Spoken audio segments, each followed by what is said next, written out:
with regard to the likes of these individuals, because it's true, and it does highlight an issue, that they use this as a smokescreen. You didn't advise them, and you just found an error, or you even, as they claim, you searched for errors. Wallahi, we didn't search for errors. And the issue of nasiha and advice, was it forthcoming, or did you just come out in 2008 and refute them? Myself, Abu Hakeem, some of the other brothers, Abu Talha, Dawood, Burbank, that we have known Abu Usamah, adh-Dhahabi, myself, I can speak for myself, approximately, I'd say 1994 or 95. Personally met him, knew him, know him well. Used to phone him, he used to phone me. We know each other. He knows me, I know him. And when he first arrived in Birmingham, I think it was 1995 or thereabouts, that this individual, we welcomed him, because he graduated from the Islamic University of Medina. And immediately, I'd say approximately within a year or 2 years, that he started working for Ihya Turath al-Islami, 1996. We organized a big conference in Birmingham in 1996, to which Sheikh Abdul Salam Burgess, Sheikh Muhammad al-Anjari, Abdul Salam Burgess rahimahullah came, Sheikh Muhammad bin Hadi came, Sheikh Muhammad al-Anjari came, 1996. And Abu Usamah, we welcomed him, and he gave a lecture there. And, or translated at the very least, he translated for Sheikh Muhammad al-Anjari, I think, on that occasion. From that time, Sheikh Muhammad al-Anjari has known him, 1996 or 1995, till this time, 13 years. Personally, I've known him maybe 13 or 14 years in the individual. 2008 now, 1995, 13 odd years. When he started working for Ihya Turath al-Islami, that we had already had a strong contact with the likes of Sheikh Muqbil, Sheikh Rabi', while we have our brother Abu Hakeem, who was always making mulazimah of Sheikh Rabi' and Sheikh Ubaid and those mashayikh. We already were clear on the issues of Ihya Turath al-Islami and Abdul Rahman Abdul Khaliq. So it was shocking that this individual has just graduated from Medina, and he has gone straight into the arms of Ihya Turath al-Islami. And Sheikh Muqbil at that time had already made tabdi' and declared as an innovator its head, Abdul Rahman Abdul Khaliq, and also spoken against another, because there was an internal battle within Ihya Turath, and Sheikh Muqbil had already spoken against Abdullah Sabt also, both of them. So 1996 and 1997, that he was being advised. 1997 I performed Hajj. I made Hajj with the Hamla of Sheikh Fala Ismail al-Mundikar. That year I made Hajj with the Hamla, or with the group, the Hajj group of Sheikh Fala bin Ismail al-Mundikar, and the present at that group was Sheikh Abdulaziz bin Baz. He visited, Sheikh Salih al-Fawzan visited, and some of the other mashayikh, they visited, Sheikh Rabi' and others, that they visited the group of Sheikh Fala Ismail. And in the same year, Abu Usamah adh-Dhahabi came and made Hajj alongside Ihya Turath al-Islami. They already had a Hajj group, and they organized one from the UK, and Abu Usamah was in the UK at the time working for Ihya Turath. He made Hajj alongside them. So we were with Sheikh Fala, and I didn't really meet him up until Sheikh Anjari came, and he said, where's this, what's his name? I said, yes, Sheikh, the one who translated this American. I said, Abu Usamah. He said, yes, this Abu Usamah. He said, how is it? I said, yes, Sheikh, he's with Ihya Turath, and he hasn't left them. From the time that you left England, he hasn't left them. He said, Yallah, where is he? I said, yes, Sheikh, he's at Hajj. He said, who with? He said, Ihya Turath. He said, Ihya Turath, he made Hajj with them? I said, yes, Sheikh. And some of the heads of Ihya Turath, or some of the speakers of Ihya Turath were there. Sheikh al-Anjari said, let's go and visit him. But Sheikh al-Anjari said, Wallahi, I will not enter their group. They had a building, a hotel or some apartment building. And he said, I will not enter their building. Do you know anyone in there? I said, there's a brother from Birmingham who's made Hajj along, with them. He said, tell him that that Muhammad al-Anjari wants to speak to Abu Usamah. So Abu Usamah, he was called out, and Sheikh al-Anjari, his demeanor and his relationship, or his dealing with Abu Usamah on that occasion, wallahi ya ikhwan, it was like a father who had met his son again. He treated him with honor and respect, because he didn't want to slam him and knock him out and, what are you doing with those people? He didn't deal with him like that. He embraced him, and then he walked with him, and I was there with them, and Sheikh Muhammad al-Anjari was advising him, and Sheikh al-Anjari said to him, he said, Abu Usamah, what is your problem with the brothers who advise you? What's your problem with them? He said, ya Sheikh, those brothers in Great Britain, ya Sheikh, they have no sophistication. He has this word, he keeps using it. He keeps, even now to the day, he has this word, sophistication. Anyone that he doesn't like, they're not sophisticated. He's sophisticated, no one else is sophisticated. He said they have no sophistication. What he means is that they don't like the fact that he works with Ihya Turath. Ya Sheikh, they have no sophistication in the dawah. Meaning that he has sophistication. So Sheikh al-Anjari, he knew what he was talking about. What you mean is sophistication. They don't accept that you are working with Ihya Turath, so they are not sophisticated. And you are sophisticated. So Shaykh Al-Anji listened to him. And Shaykh Al-Anji advised him, and he told him about Ihya Turath and so on and so forth. And I was present at that time. And then I thought, khalas, let them speak alone, and I walked away.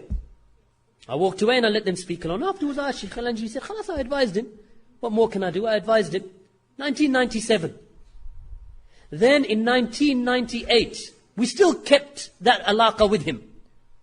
Why? Because this accusation, musta'ajilin, that you are quick and hasty to throw people out and throw people away. He has the audacity to make that accusation against me and against my brother Abu Hakeem and against the Maktab al-Salafiyah. He is the last person upon the earth who should be making accusations like that against us. That we didn't advise him and we didn't speak to him. On an occasion, I remember Yawmul Jum'ah. In 1998, he was in Birmingham. Again, still with Ihya Turath.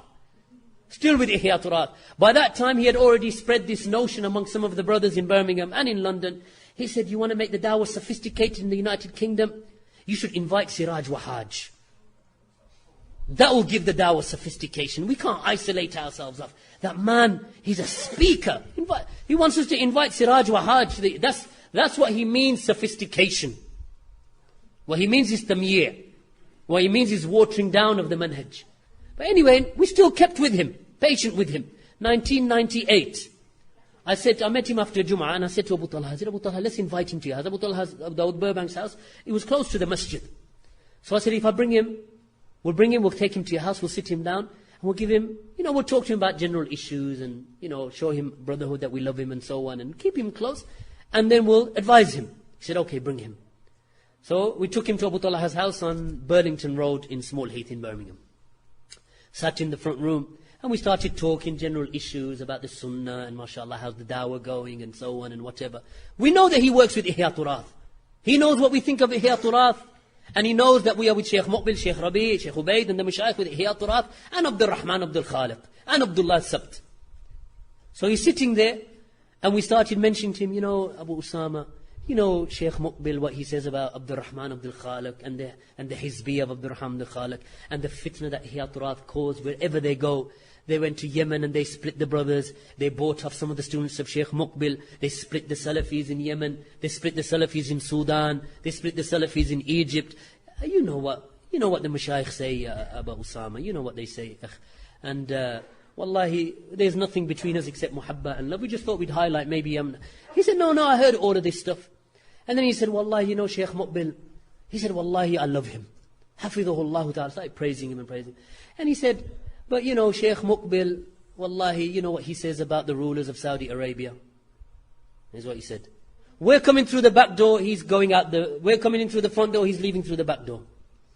We're trying to be straight with him. Now he wants to mention some of the errors of Shaykh. Shaykh Muqbil, what he thinks about the kingdom of Saudi Arabia and how they treated him and so on and so forth.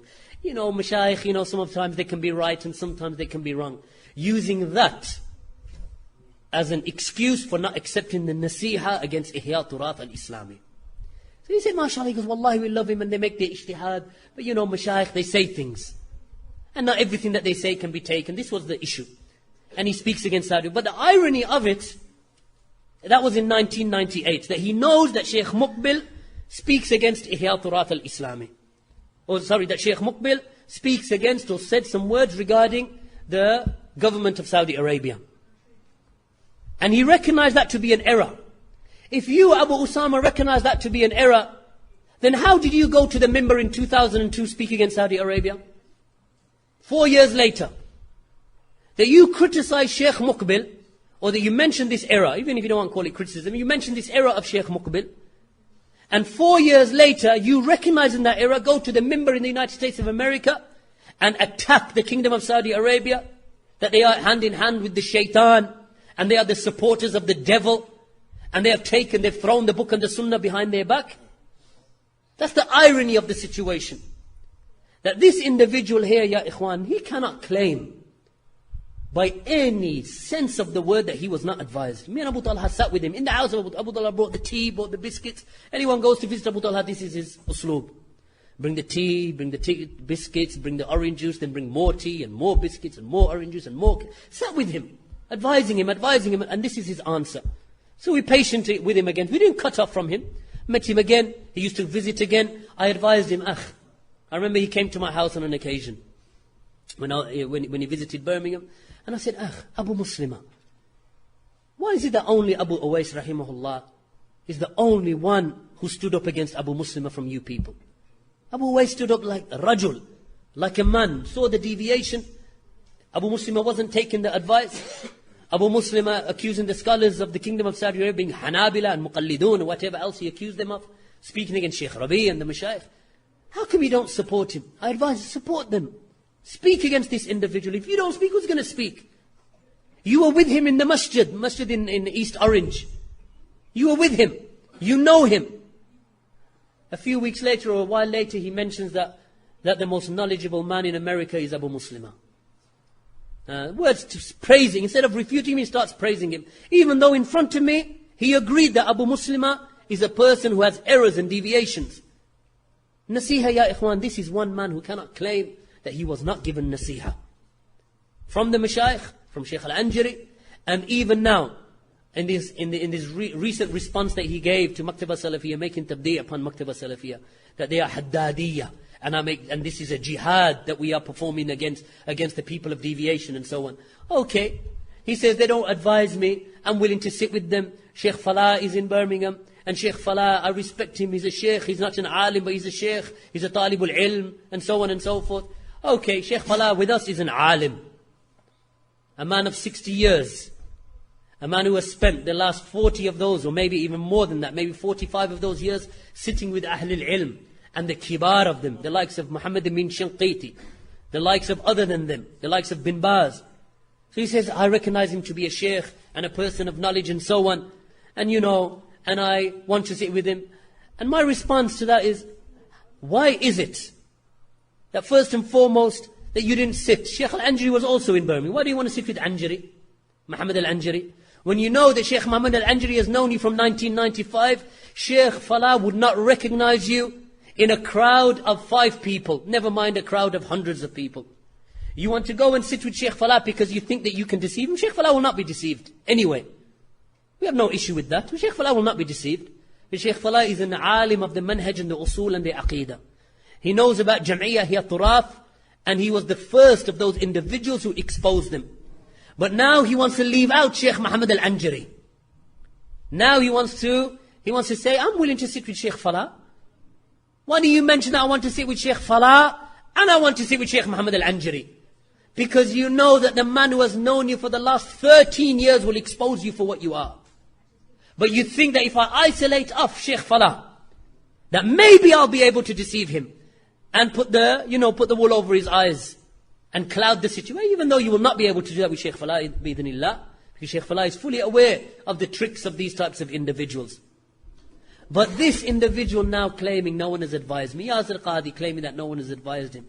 This is the mantra of these individuals and the chant of these individuals. Anytime no one advised me, okay, let's assume we are the zalimun. You are the one who is madloom because you weren't advised. So where's your tawbah? Where's your freedom and freeing yourself from ihya turaf? Rather, till this day, over a month, less than a month ago, 2 months ago, he's translating for the speakers of Ihya Turaf al-Islami. Still, worked with them for several years, paid on the payroll of Ihya Turaf. And now under a payroll of another organization that Sheikh Muqbil refuted, Jam'iyyah Ahl al-Hadith in Birmingham. A Jam'iyyah refuted by Sheikh Rabi'. A Jam'iyyah refuted by Sheikh Ubaid. A Jam'iyyah refuted by Muhammad bin Hadi. With evidences. No, we don't make taqleed, ya ikhwan. Because we are intelligent enough to recognize the evidences and to establish the evidences. So where is now? You said, no one advised me. No, okay, let's assume that you weren't advised, even though this is kadhib, and this is a lie, and untruthfulness, and really an oppressive statement against his own brothers. But nevertheless, even if you assume for one moment, let us forget the fact that we spoke to you. You're telling me that you weren't advised? Okay, you weren't advised. So who has closed up the doors of Tawbah to you? Who's closed it? Did we close the doors? Your soul is still in your body. Why do you make tawbah? For what you said against Sheikh Rabi'. For your support of Abu Hassan al-Ma'rabi. Why do you make tawbah for that? Why do you make your tawbah for the insinuations that you made against Sheikh Ubaid al-Jabari? Why do you make tawbah for that which you mentioned about Ihya Turath and your defense of Suhaib Hassan. For your defense of Suhaib Hassan, who has been refuted, ya ikhwan, over and over and over again. And now he sits in Canada at this present moment, on these days, with who? With those individuals refuted. One of them refuted by Sheikh Ubaid al-Jabari, Bilal Phillips refuted by Sheikh Ubaid al-Jabari. And another individual, Abu Muslima, refuted by Abdullah al-Bukhari. And Sheikh Rabi bin Hadi. And some of the other Mashaykh of Medina. Again, you're hand in hand with them. What nasiha do you want? You don't take the nasiha of Sheikh Rabi'. You don't take the nasiha of Ahlul Ilm. You lie or you claim that you never received any nasiha from your brothers, who are your peers. And now you sit there claiming, no one ever advised me. And then you persist, okay, even if no one advised you. Okay, let's be blind to the fact we're blind. No one ever advised you. So where's your tawbah then? Where's your tawbah for Sheikh Rabi'? Where's your tawbah for what you said about Sheikh Ubaid? Where's your tawbah for your defense of Abu Hassan al-Ma'rabi? Where's your tawbah for all of these affairs? Where's your freedom and freeing yourself from Ihya Turath? Where's your freedom for defense of Suhaib Hassan? Where's your freedom for sitting next to those individuals? Yasir Qadi, conferences with Yasir Qadi and Tawfiq Chowdhury and Bilal Phillips. Where's your freedom from that? All of your energy and your hatred and your enmity is reserved for us. That you defend and you speak good. Zakir Naik, second to none. Unparalleled in his da'wah. No words against him. But we are Haddadiyya, Mubtadi'ah, outside. And then you accuse us of making tabdi upon you. And in every lecture that I've delivered, and I've only delivered 2 lectures with regard to him. And those lectures weren't exclusively for him. I'm talking about something else. And I've just mentioned him. And I've said about him that I do not say that he is a Mubtadi'. Said it clearly. What does he say? Some of the first lines that he uses, oh, they accuse me of being an innovator. You're refuting us with a lie? When did I say that you're a Mubtadi'? I said rather the opposite, because I knew their accusations. The first time when I advised him in public, I said that Abu Usamah, I don't say that he's a Mubtadi'. That is not for me to say. But I will say that his speech is a speech that is misguided. That involves attacks upon Ahlul Ilm. So yeah, ikhwan, this is what we say about this affair, so that no one can claim about us that we dealt with him unjustly, or without adl, or without justice, or without nasiha. For 13 years I've known the man.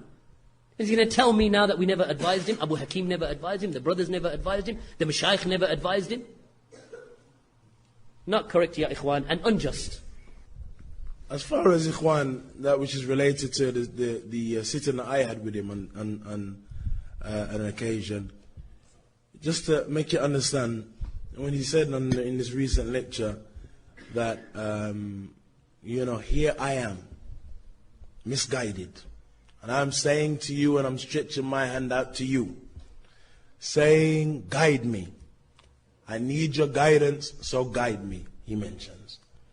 When I advised him, ikhwan, concerning the mas'ala of Ihya Turath, and we sat in that room on that occasion in a hotel, he responded to me by saying, ikhwan, Ya akhi, Abu Hakeem, you believe I'm letting Ihya Turath take me from here? You think I'm letting him take me from here? Yeah, and pointed to his rear. And this is, ikhwan, me sitting, that was always some type of joke. This is me sitting there in order to advise a man with some sincere, and serious advice. He said, Akhi, you think I'm looking at here to take me from here? There and after, ikhwan, we had some discourse by email. And it was as though there was some aggression in some of the emails. To the extent I had to remind him, listen, none of us are strangers to the rude boy business. Don't go there with me. We're not strangers to that, but come on, akhi. We've left all that stuff there. And in the lecture, in the masjid, it sounds good. But in this type of, and dealing with him on this type of level, we find a different side comes out, ikhwan. And that those sides are sides that people don't really realize. All they hear is that which I see on Islam channel, or that which I hear on the Abra al-Internet, and on the power talk rooms and so on. But we have had a history, ikhwan, of giving advice and of speaking and of receiving nothing, ikhwan, but enmity, nothing but hatred, nothing but animosity, and nothing but rejection. And then in this clarification we hear, I'm saying to you, take me by the hand.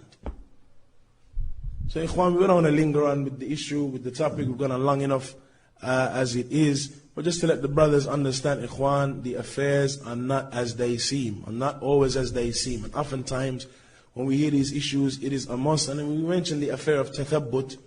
Just as in his lecture he said, and I heard that Bilal Davis said him a takfiri. Wallah, I've never said him as a takfiri. I know exactly what he's referring to. On an occasion some brothers approached me and in speaking, they asked me about him and some of the issues that we have against him. And I mentioned the lecture or the sermon that he gave when he spoke against the rulers of Saudi Arabia and of the Gulf states. And I said, if you were to listen to the lecture and you didn't know it was Abu Usamah, then you would say, subhanallah, that's the speech of a takfiri. I said, if you didn't know it was Abu Usamah, you would say, ajib, that whoever that is a takfiri. So this man turned it into, I said it's takfiri.